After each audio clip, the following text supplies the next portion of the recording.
Soy Akane de Ramón González y estás escuchando Sé de Crimen.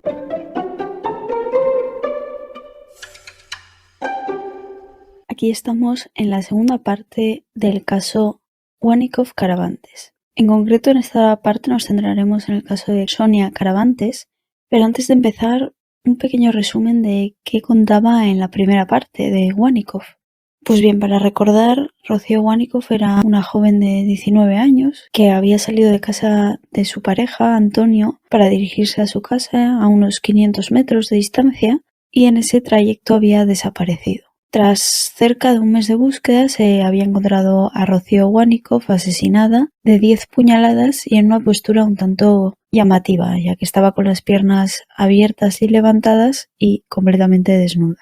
Todo apuntaba a que debía ser alguien que Rocío conocía y que también era conocedora de la zona donde la había depositado, ya que era de difícil acceso. Tras investigar tanto a la pareja de Rocío como a varios familiares de ella, la policía se decantó por la principal y casi única sospechosa, que era Dolores. Dolores fue llevada a juicio, en un juicio un tanto fraudulento, como ya os contaba, y fue condenada a 11 años de prisión. Sin embargo, ya os decía que algo había pasado justo días antes de comenzar un segundo juicio contra Dolores. Y aquí es donde ya comenzamos con el caso de Sonia Caravantes. Sonia era una joven de 17 años de Coín y hacía 2 años que había llegado allí. Había venido de Suiza. Sonia, la noche del 13 de agosto, salió a la feria. Allí estaría con unos amigos y pasaría un rato. A la mañana siguiente, es decir, el 14 de agosto, Encarnación, la madre de Sonia, se levantó y empezó a buscar a su hija por la casa. Se dio cuenta de que no había pasado la noche en su casa y se asustó. Empezó a llamar a los amigos de Sonia para ver si alguno sabía algo o si se había quedado en casa de algún conocido. Cuando llama, unos amigos le dicen que una amiga y Sergio, otro amigo, acompañaron a Sonia hasta casa, pero que no llegaron a dejarla en la puerta de casa, que la dejaron unos 200 metros de distancia para separarse en ese punto. Esto ocurrió a las 5 de la mañana, por lo que Sonia debería haber estado en casa de sobra. Para ese punto, la Encarnación pues se asusta porque si la habían dejado 200 metros y no estaba en casa es que algo le había ocurrido. Es por eso que sale a buscarla por la calle. Lo primero que encuentra es algo que la deja un poco en shock. 3 casas más allá de donde ella vive, encuentra las zapatillas de su hija junto al móvil y su bolso. Cuando va a alzar la vista para ver si encuentra algún tipo de información más, se da cuenta de que la furgoneta que hay ahí justo tiene una mancha de sangre. En ese momento se asusta e inmediatamente llama a la policía. La Guardia Civil rápidamente se persona en el lugar y comienza a inspeccionar la zona como si de un escenario violento se tratara. Eso lo hacen por todos los indicios que hay en el lugar y porque realmente sospechan de que ha sido algún tipo de acto violento, ya sea un crimen o un caso accidental de atropello. Así van guardando y van fotografiando todos los indicios y los protegen bien para si en un futuro realmente sus sospechas se confirmaran, tuvieran todo en orden. Comienzan la investigación y se dan cuenta de que también en esa zona encuentran parte de un vehículo que no encaja con ninguno de la zona. Por lo tanto, sospechan que esa parte del vehículo pertenece al vehículo que ha chocado y ha causado el accidente. Por ese mismo motivo, comienzan a llamar a distintos talleres que hay en la zona por si algún coche ha llegado con la intención de arreglar esa parte que se había dejado en la escena del crimen o de los hechos.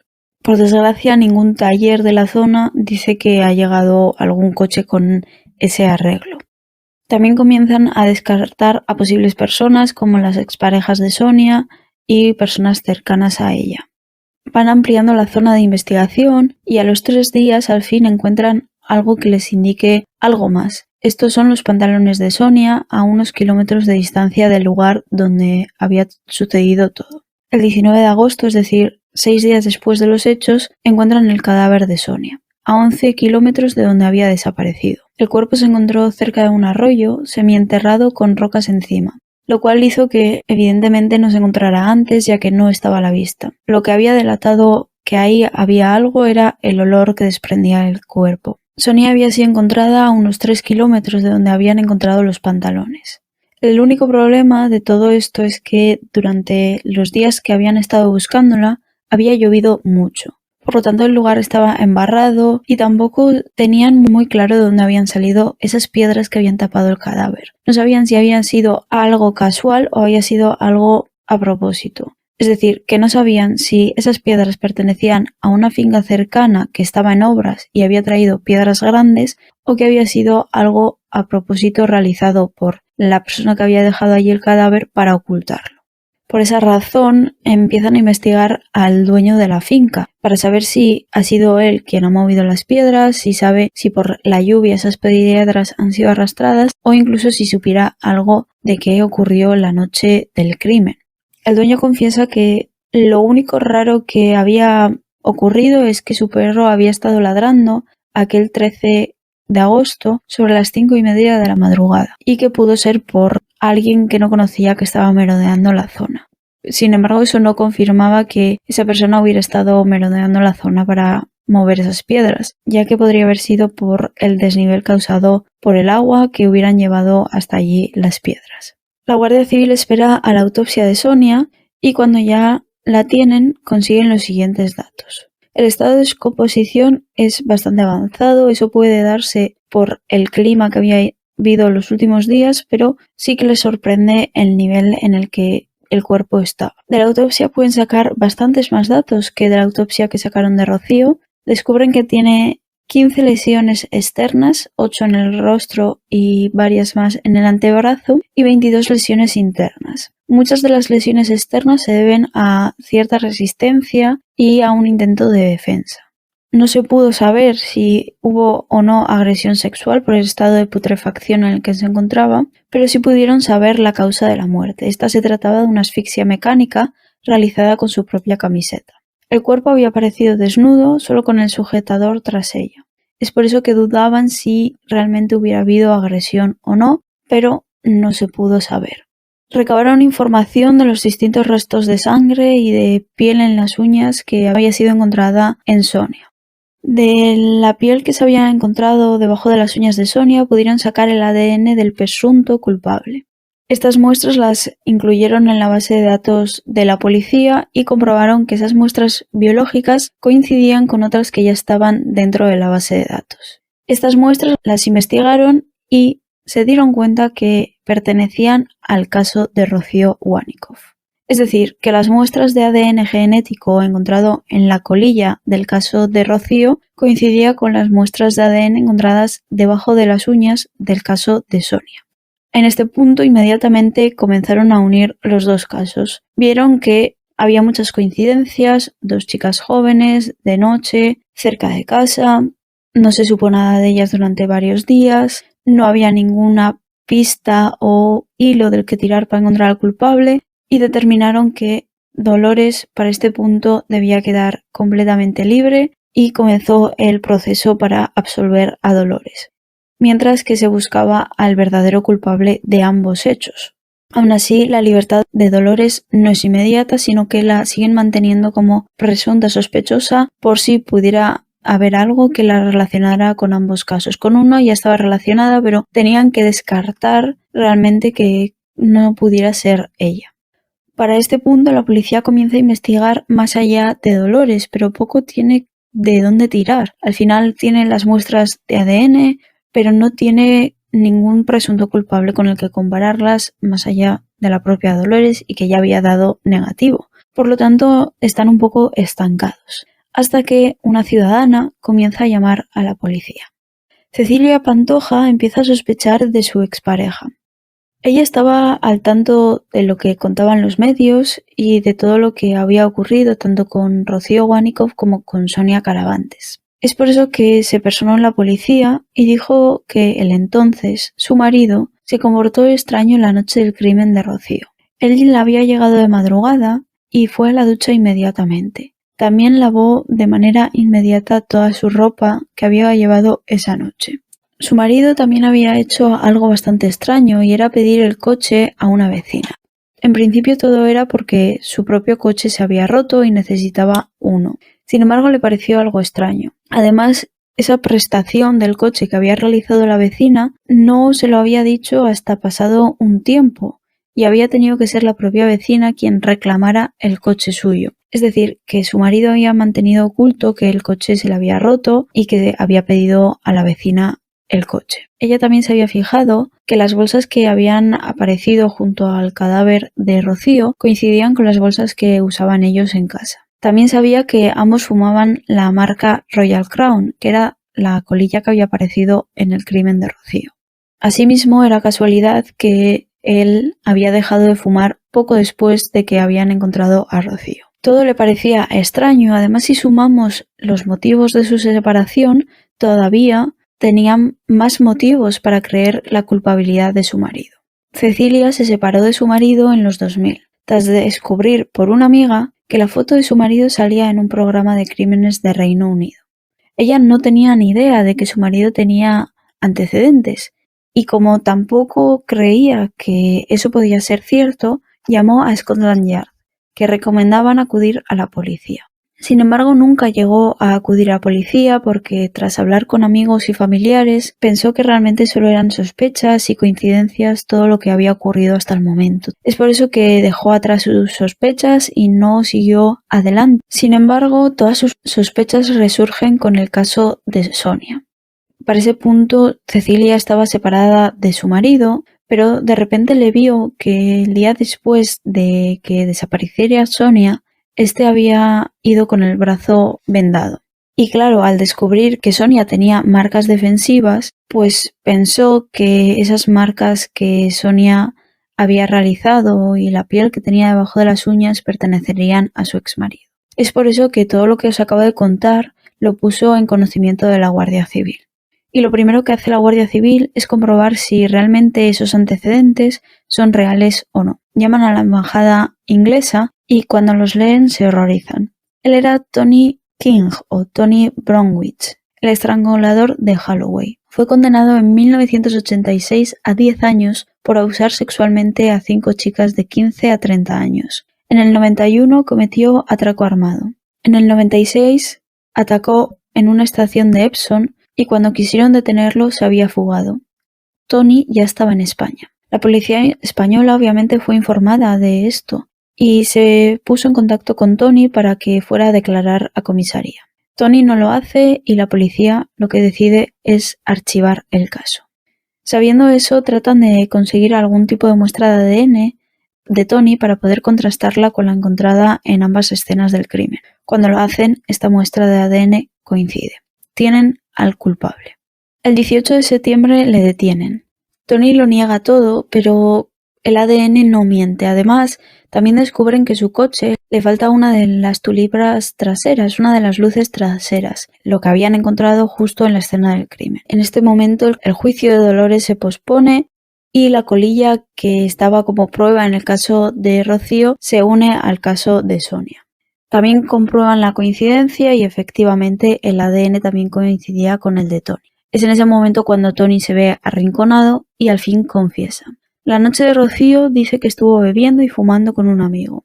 Salió de casa del amigo sobre las 9 de la noche y fue a su casa en coche, pero tuvo un accidente y el coche quedó inusable. Por eso es que pidió a una amiga de su mujer, a una vecina, el coche que era del mismo modelo y marca que el suyo. En ese momento vio a Rocío caminando sola y decidió adelantarla para esperarla en una zona menos transitada y esperarla allí. Cuando Rocío pasó por delante del coche, él salió con una navaja y la amenazó.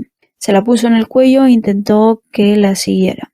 Rocío se zafó de Tony, pero este la alcanzó y la cortó. En principio comenta que solo quería tocarla. Pensó que Rocío la obedecería por miedo, pero al intentar escaparse y gritar, le tapó la boca y la apuñaló en varias ocasiones.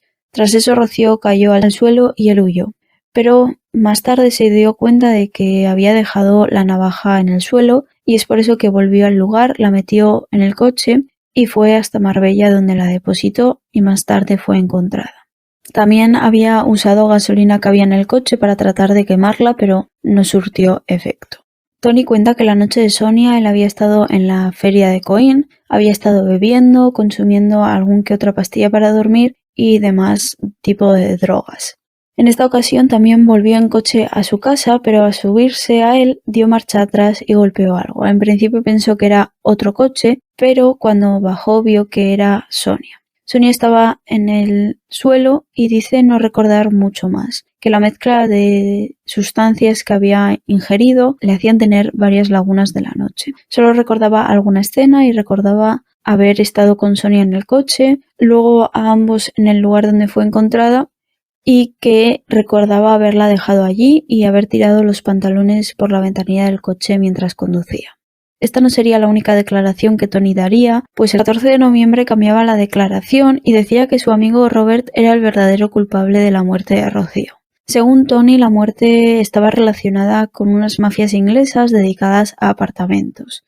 Tanto Tony como Robert habían trabajado junto a Alicia, la madre de Rocío, y es de ahí de donde se conocían todos. Robert en ese punto obviamente intentó fugarse, pero aún así fue detenido y declaraba lo siguiente: que Tony había llegado a su casa diciendo que creía haber matado a alguien. Él llegaría sobre las 9:11 de la noche en un coche azul, que ese era el coche de la vecina, ya que el de Tony era blanco.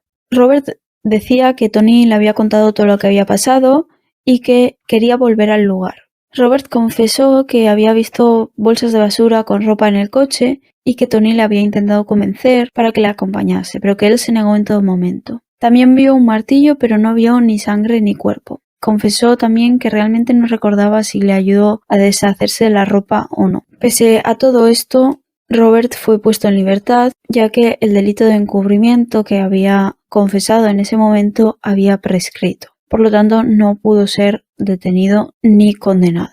Tony, al ver que eso no había funcionado, volvió a cambiar su declaración. Esta vez decía que la noche en la que Rocío había fallecido, él estaba con Robert, que ambos bebieron y consumieron drogas y que eso lo había dejado en un muy mal estado. En ese momento en el que Tony estaba en un mal estado, llegaron a la casa dos hombres más con dolores. No sabía cómo se fue de la cama, pero recordaba estar en un coche inglés que conducía a Robert. Allí había otro hombre, uno de los dos hombres que había llegado a la casa, y Dolores, que en ese momento estaba apuñalando a Rocío mientras se reía. Robert terminó con la vida de Rocío cortándole el cuello y esa fue su última versión.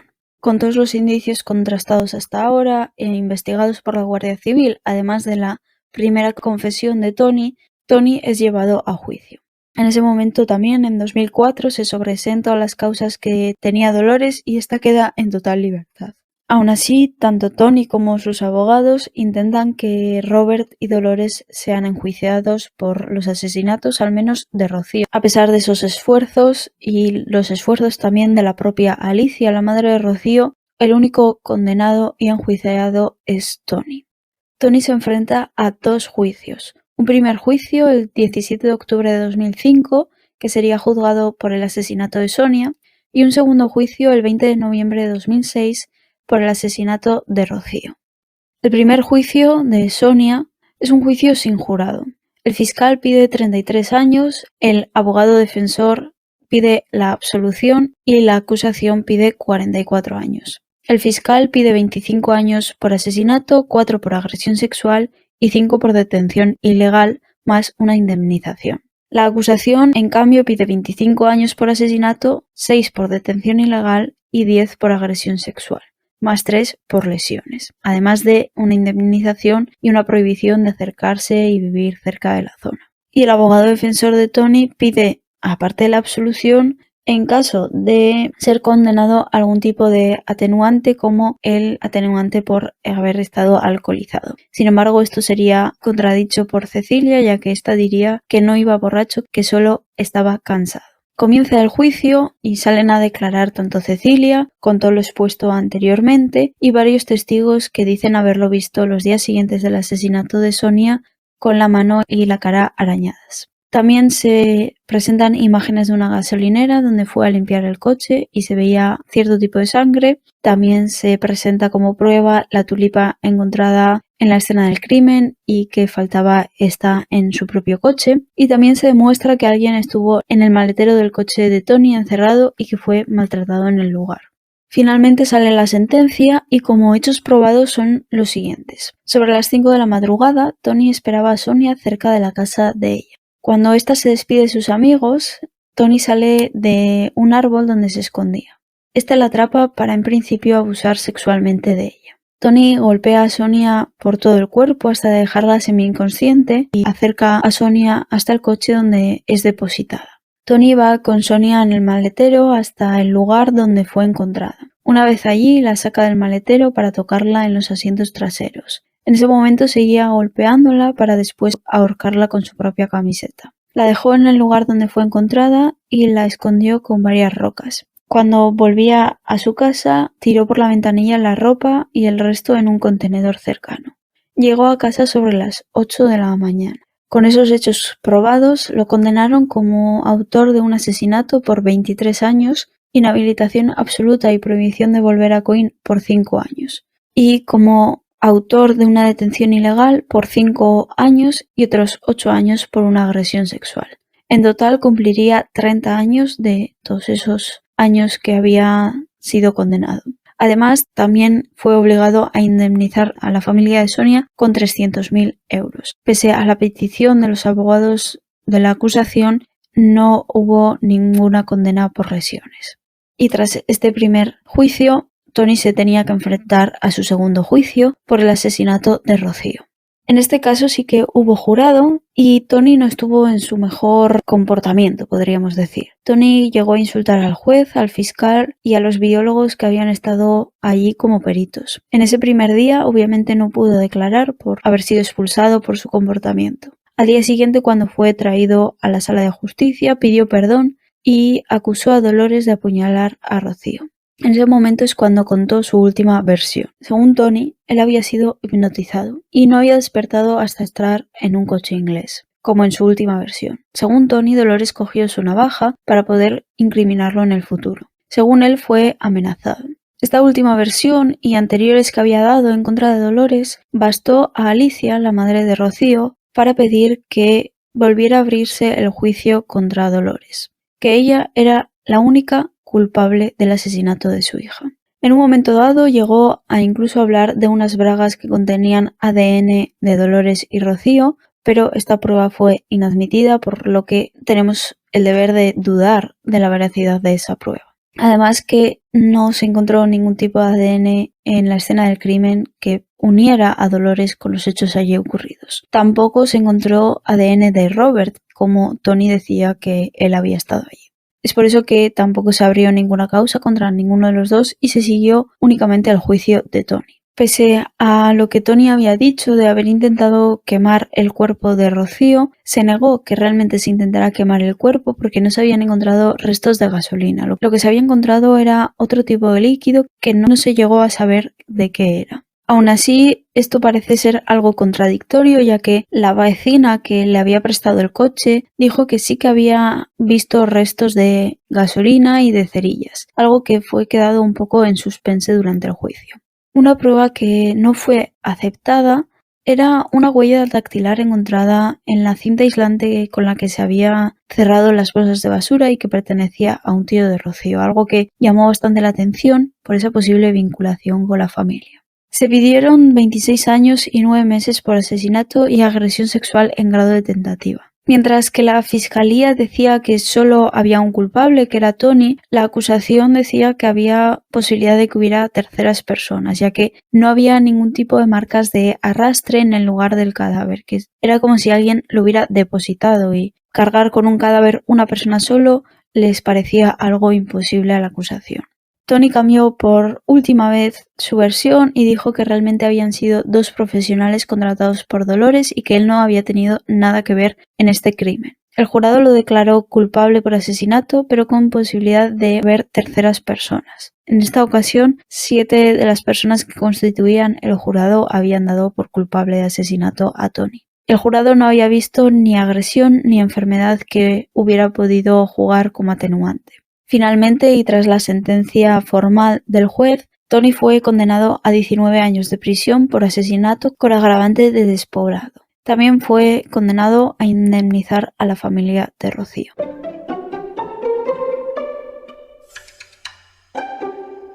Y hasta aquí este caso de Rocío Wanickoff y Sonia Caravantes. Espero que os haya gustado, a mí me ha gustado bastante, además tiene muchas cosas, es por eso que decidí dividirlo en dos para que no quedara un capítulo muy largo. Pues qué comentar de este caso.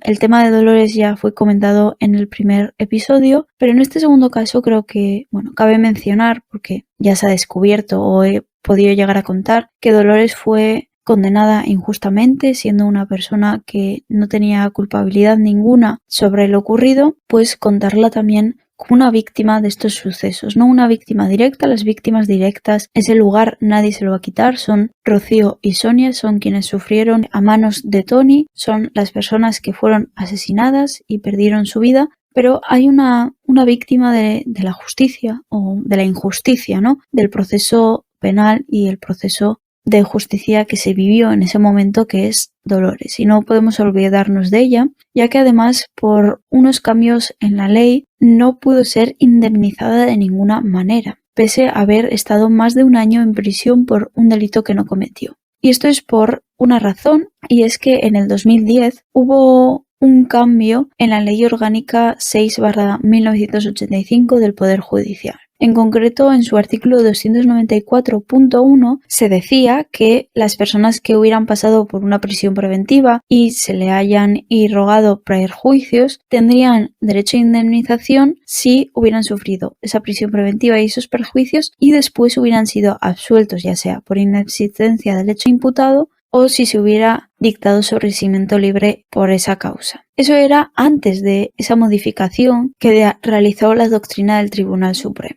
Debido a la doctrina del Tribunal Supremo, este artículo 294 no llegaba a amparar a Dolores, ya que se había hecho una modificación y se excluía el caso de Dolores. Es por eso que realmente Dolores no tuvo ningún tipo de indemnización ni perdón por parte del sistema de justicia ni nada. Es una víctima del sistema que nunca ha llegado a ser tratada como tal por parte del sistema, porque no hubo ninguna manera de arreglar su problema, digamos. Y cuando hay un crimen, un asesinato, un delito, la manera que tiene el sistema de darle a la víctima cierta sanación o cierta indemnización, digamos, es condenando a la persona que le ha cometido el delito, ¿no? Pero en este caso, cuando se ha sido víctima del propio sistema, la manera que hay es indemnizándola y dándole dinero, pero en este caso Dolores no recibió eso, por lo tanto es una víctima que no ha tenido, usando palabras un poco extrañas, ¿no? Pero no ha tenido su recompensa por ser víctima, no ha tenido decir, bueno, vale, eres víctima, lo siento, toma esto de aquí. Algo bastante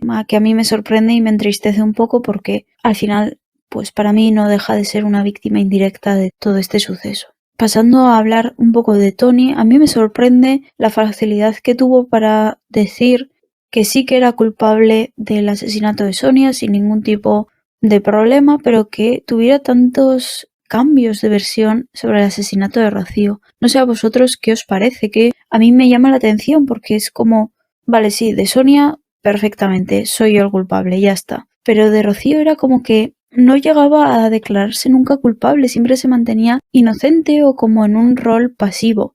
No sé por qué, no sé si es porque creía que quizá tenía oportunidades de librarse de ese delito o porque realmente no llegó a participar de manera activa en ese crimen. No sé qué opináis vosotros sobre este tema. También me gustaría hablar, y ya para finalizar, para que no quede muy largo, sobre las bases de datos policiales, en concreto la que fue usada en este caso y la que menciono de manera directa o indirecta en muchas ocasiones, que son las bases de datos policiales de identificadores obtenidos a partir de ADN. Cuando menciono bases de datos, mucha gente puede llegar a pensar que son bases de datos que guardan información personal, es decir, pues nombre, el lugar de vivienda, DNI, huellas dactilares, ese tipo de información.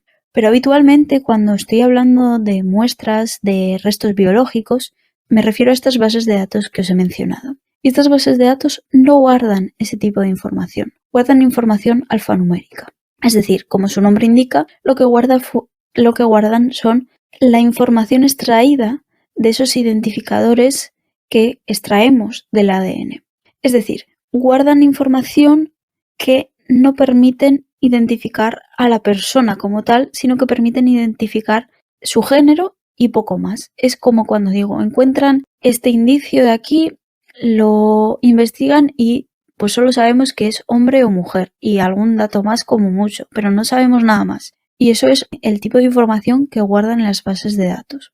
Alguna persona se puede estar preguntando, entonces, si solo guardan ese tipo de información, esas bases de datos son un poco inútiles. ¿Para qué sirven? Pues bien, sirven para lo que se ha visto en este caso, por ejemplo, para nosotros introducir una información que hemos obtenido de una muestra biológica y ver si coincide o no con alguna otra que ya esté en el sistema. Así podemos unir casos o podemos encontrar culpables o también víctimas. Por ejemplo, si encontramos un cadáver, no sabemos de quién se trata. Metemos la información en esta base de datos y de repente nos salta una coincidencia con una desaparición de hace 5 años, por ejemplo. Pues ahí podemos identificar a muchas víctimas que se encuentran sin nombre o sin ningún tipo de identificación. Esas bases de datos son útiles para ese tipo de cosas y para más, pero tampoco me voy a detener a explicarlo, solo explicar lo básico, pero además me parece increíble el tipo de clasificación que realizan, ya que está muy bien pensado. Está por una parte una clasificación básica de qué tipo de información han metido, de qué tipo de